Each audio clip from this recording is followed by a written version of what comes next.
The moon poured its dim light over the streets, the pale light mixing with the light from the street lamps. A man walked through. He looked straight ahead and didn't stop until he was in front of a farm field outside of the city. He hopped the fence and headed to the barn. He walked to the doors, breaking his concentration to look up at the sky. He stared past the stars, trying to get a peek of heaven, just enough to know it was real. He grunted in disappointment and walked into the barn. A woman and two young boys lay on a pile of hay in the middle. Their mouths, wrists, and ankles were wrapped in duct tape. The woman was naked. Bruises, gashes, and gouges covered her body. The two boys were clothed, but had been beaten and tortured so bad that they were disfigured. They all cried, barely strong enough to move away from the man. The woman started letting out an eerie howl as she clawed over the two young boys to hide behind them.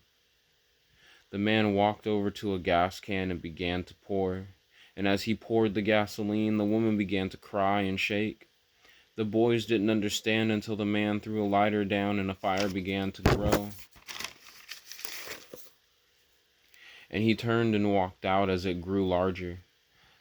Their muffled screams were soon drowned out by the horses in the barn with them, and the man sat down outside and watched the fire as it started to envelop the barn. The bright orange glow of the fire, the last scream for help.